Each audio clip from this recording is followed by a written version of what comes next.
Hello दोस्तों, स्वागत है हमारी YouTube चैनल में। दोस्तों, क्या आप रावण की 10 खास बातें जानते हैं? अगर नहीं तो हम आपको बताएंगे वीडियो के माध्यम से। रावण, दुनिया में इस नाम का दूसरा कोई व्यक्ति नहीं है। राम तो बहुत मिल जाएंगे लेकिन रावण नहीं। रावण तो सिर्फ रावण है। राजाधिराज लंकाधिपति महाराज रावण को दशानन भी कहते हैं। कहते हैं कि रावण लंका का तमिल राजा था। सभी ग्रंथों को छोड़कर वाल्मीकि द्वारा लिखित रामायण महाकाव्य में रावण का सबसे प्रामाणिक इतिहास मिलता है। दोस्तों, वीडियो में आगे बढ़ने से पहले हमारी एक छोटी सी रिक्वेस्ट है कि दोस्तों ऐसी ही कथा और जानकारी पाना चाहते हैं और आप भी सनातन धर्म से है तो वीडियो को आधा अधूरा ना देखिए। और अभी तक आपने हमारी चैनल को सब्सक्राइब नहीं किया तो जरूर कर ले। भगवान भोलेनाथ आपको जीवन में हमेशा खुश जरूर रखेंगे और कमेंट में जय श्री राम जरूर लिखिए। रावण एक कुशल राजनीतिज्ञ, सेनापति और वास्तुकला का मर्मज्ञ होने के साथ साथ ब्रह्म ज्ञानी तथा बहुविद्याओं का जानकार था। उसे मायावी इसलिए कहा जाता था कि वह इंद्रजाल, तंत्र, सम्मोहन और तरह तरह के जादू जानता था। उसके पास एक ऐसा विमान था जो अन्य किसी के पास नहीं था। इस सभी के कारण सभी उससे भयभीत रहते थे। जैन शास्त्रों में रावण को प्रति नारायण माना गया है।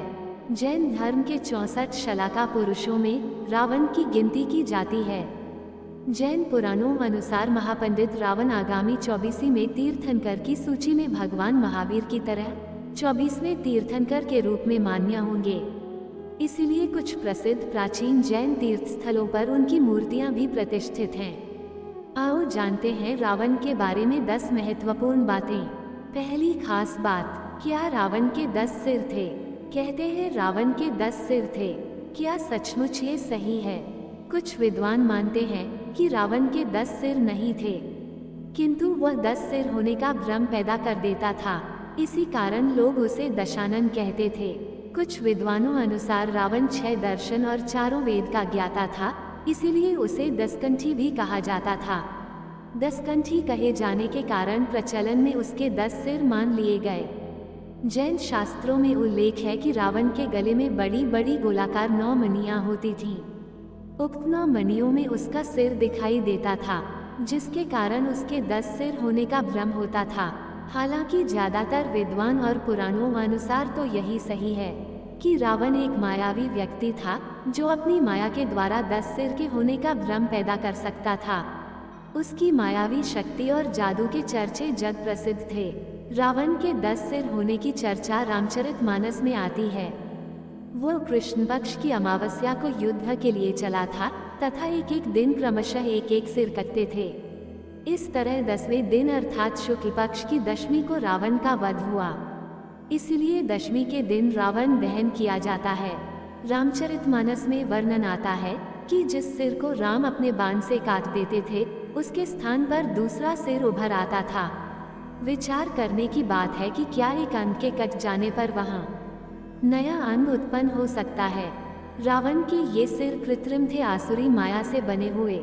मारीच का चांदी के बिंदुओं से युक्त स्वर्ण मृग बन जाना, रावण का सीता के समक्ष राम का कटा हुआ सिर रखना आदि से सिद्ध होता है कि राक्षस मायावी थे। वे अनेक प्रकार के इंद्रजाल जादू जानते थे, तो रावण के 10 सिर और 20 हाथों को भी मायावी या कृत्रिम माना जा सकता है। दूसरी खास बात, नाभि में जीवन। ऐसी मान्यता है कि रावण ने अमृतत्व प्राप्ति के उद्देश्य से भगवान ब्रह्मा की घोर तपस्या करके वरदान मांगा था, लेकिन ब्रह्मा ने उसके इस वरदान को न मानते हुए कहा कि तुम्हारा जीवन नाभि में स्थित रहेगा। रावण की अजर अमर रहने की इच्छा रह ही गई। यही कारण था कि जब भगवान राम से रावण का युद्ध चल रहा था तो रावण और उसकी सेना राम पर भारी पड़ने लगे थे। ऐसे में विभीषण ने राम को ये राज बताया कि रावण का जीवन उसकी नाभि में है, नाभि में ही अमृत है। तब राम ने रावण की नाभि में तीर मारा और रावण मारा गया। तीसरी खास बात, रावण का परिवार। रावण ब्राह्मण पिता और राक्षस माता का पुत्र था। वाल्मीकि रामायण के अनुसार रावण पुलस्त्य मुनि का पोता था, अर्थात उनके पुत्र विश्वश्रवा का पुत्र था। विश्वश्रवा की वरवर्णिनी और कैकसी नामक 2 पत्नियां थीं। वरवर्णिनी के कुबेर को जन्म देने पर सौत्यागाहवश कैकसी ने अशुभ समय में गर्भ धारण किया। इसी कारण से उसके गर्भ से रावण तथा कुंभकर्ण जैसे क्रूर स्वभाव वाले भयंकर राक्षस उत्पन्न हुए। ऋषि विश्वश्रवा ने ऋषि भारद्वाज की पुत्री से विवाह किया था, जिनसे कुबेर का जन्म हुआ। विश्वश्रवा की दूसरी पत्नी कैकसी से रावण, कुंभकर्ण, विभीषण और शूर्पणखा पैदा हुई थी। लक्ष्मण ने शूर्पणखा की नाक काट दी थी। रावण का विवाह कुबेर को बेदखल करके रावण के लंका में जम जाने के बाद उसने अपनी बहन शूर्पणखा का विवाह कालका के पुत्र दानवराज विद्योवेवा के साथ कर दिया।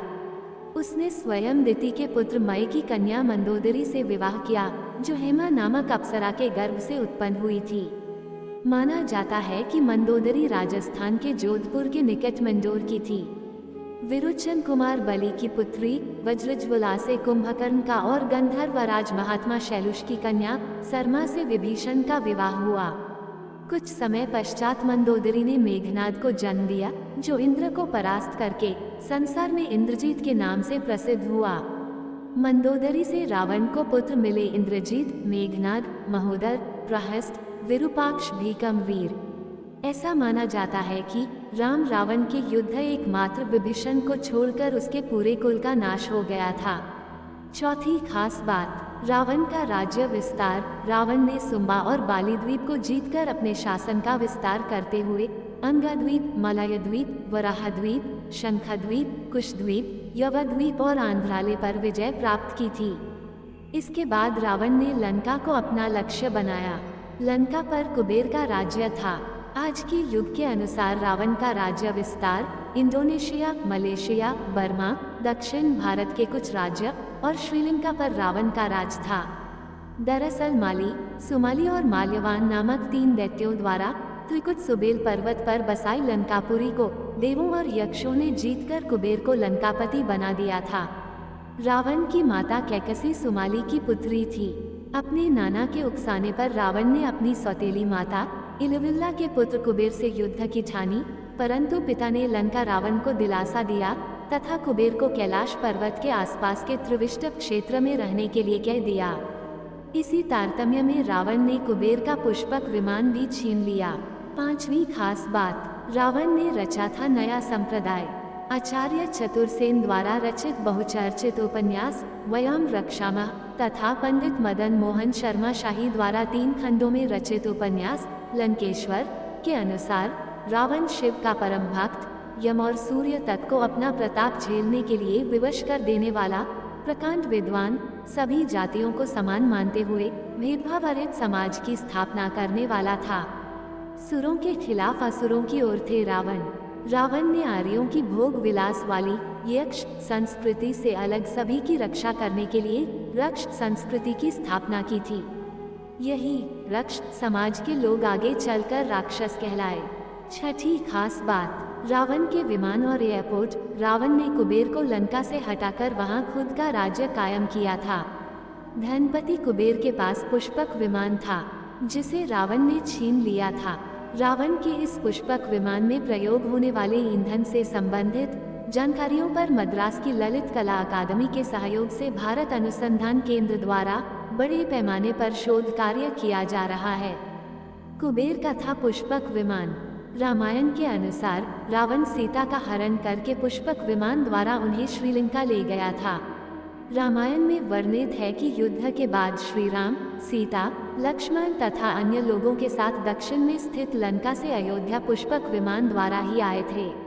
पुष्पक विमान को रावण ने अपने भाई धनपति कुबेर से बलपूर्वक हासिल किया था। पुष्पक विमान का प्रारूप एवं निर्माण विधि ब्रह्मर्षि अंगिरा ने बनाई थी और इसका निर्माण, डिजाइन और कार्यक्षमता को भगवान विश्वकर्मा ने निर्मित किया था। इस अद्भुत रचना के कारण ही वे शिल्पी कहलाए। पुष्पक विमान की विशेषता, पुष्पक विमान की यह विशेषता थी कि वह छोटा या बड़ा किया जा सकता था। पुष्पक विमान में इच्छानुसार गति होती थी और बहुत से लोगों को यात्रा करवाने की क्षमता थी। यह विमान आकाश में स्वामी की इच्छानुसार भ्रमण करता था, अर्थात उसमें मन की गति से चलने की क्षमता थी। श्रीलंका की श्री रामायण रिसर्च कमेटी के अनुसार रावण के 4 हवाई अड्डे थे। उनके 4 हवाई अड्डे ये हैं उसानगोड़ा, गुरुलोपोथा, तोतुपोलाकंदा और वारियापोला। इन 4 में से एक उसानगोड़ा हवाई अड्डा नष्ट हो गया था। कमेटी अनुसार सीता की तलाश में जब हनुमान लंका पहुंचे तो लंका दहन में रावण का उसानगोड़ा हवाई अड्डा नष्ट हो गया था। रिसर्च कमेटी के चेयरमैन अशोक कैंथ ने बताया कि पिछले 4 साल की खोज में ये हवाई अड्डे मिले हैं।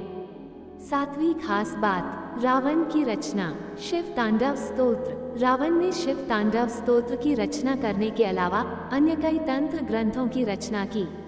रावण ने कैलाश पर्वत ही उठा लिया था और जब पूरे पर्वत को ही लंका ले जाने लगा तो भगवान शिव ने अपने अंगूठे से तनिक सा जो दबाया तो कैलाश पर्वत फिर जहां था वहीं अवस्थित हो गया। इससे रावण का हाथ दब गया और वह क्षमा करते हुए कहने लगा, शंकर शंकर, अर्थात क्षमा करिए और स्तुति करने लग गया। ये क्षमा याचना और स्तुति ही कालांतर में शिव तांडव स्तोत्र कहलाया। अरुण संहिता। संस्कृत के इस मूल ग्रंथ को अक्सर लाल किताब के नाम से जाना जाता है। इसका अनुवाद कई भाषाओं में हो चुका है। मान्यता है कि इसका ज्ञान सूर्य के सारथी अरुण ने लंकाधिपति रावण को दिया था। ये ग्रंथ जन्म कुंडली, हस्तरेखा तथा सामुद्रिक शास्त्र का मिश्रण है। रावण संहिता। रावण संहित जहाँ रावण के संपूर्ण जीवन के बारे में बताती है, वहीं इसमें ज्योतिष की बेहतर जानकारियों का भंडार है। रावण पर रचना। पुराणों सहित इतिहास ग्रंथ वाल्मीकि रामायण और रामचरित रामायण में तो रावण का वर्णन मिलता ही है, किंतु आधुनिक काल में आचार्य चतुरसेन द्वारा रावण पर वयम रक्षामः नामक बहुचर्चित उपन्यास लिखा गया है। इसके अलावा पंडित मदन मोहन शर्मा शाही द्वारा 3 खंडों में लंकेश्वर नामक उपन्यास भी पठनीय है। 8वीं खास बात, क्या रावण की लंका सोने की थी? लंका पर शोध। श्रीलंका की श्री रामायण रिसर्च कमेटी के अनुसार रामायण काल से जुड़ी लंका वास्तव में श्रीलंका ही है। कमेटी अनुसार श्रीलंका में रामायण काल से जुड़ी 50 जगहों पर रिसर्च की गई है। लंका पुराण। माली, सुमाली और माल्यवान नामक 3 दैत्यों द्वारा त्रिकुट सुबेल पर्वत पर बसाई लंकापुरी को देवों और यक्षों ने जीतकर कुबेर को लंकापति बना दिया था। रावण की माता कैकसी सुमाली की पुत्री थी। अपने नाना के उकसाने पर रावण ने अपनी सौतेली माता इलविल्ला के पुत्र कुबेर से युद्ध की ठानी, परंतु पिता ने लंका रावण को दिला दी तथा कुबेर को कैलाश पर्वत के आसपास के त्रिविष्टभ क्षेत्र तिब्बत में रहने के लिए कह दिया।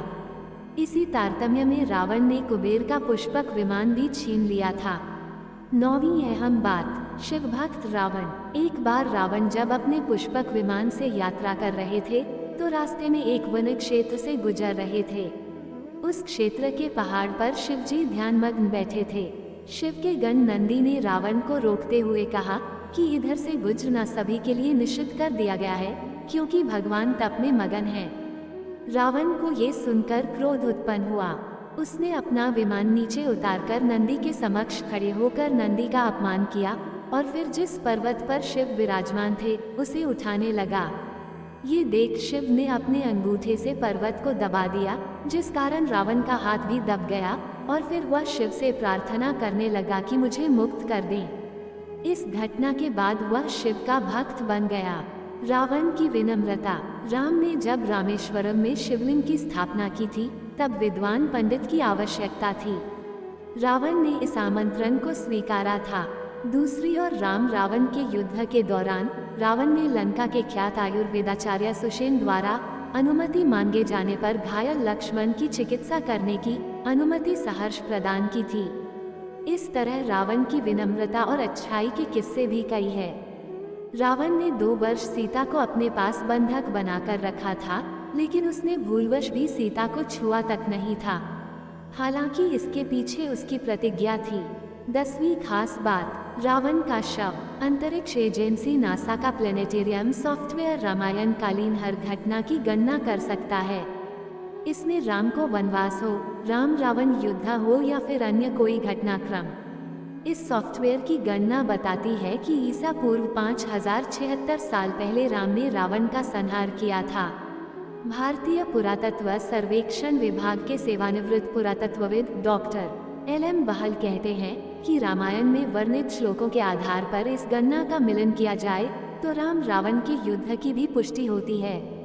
इसके अलावा इन घटनाओं का खगोलीय अध्ययन करने वाले विद्वान भी हैं। भौतिक शास्त्री डॉक्टर पुष्कर भटनागर ने रामायण की तिथियों का खगोलीय अध्ययन किया है। ईसा पूर्व 5076 साल से पहले से आज तक रावण का शव श्रीलंका की रानागिल की गुफा में सुरक्षित रखा है, यानी आज उसे 7089 वर्ष हो चुके हैं। दोस्तों, वीडियो पसंद आई तो वीडियो को लाइक और चैनल को सब्सक्राइब जरूर करें और कमेंट में हर हर महादेव लिखना ना भूले। धन्यवाद।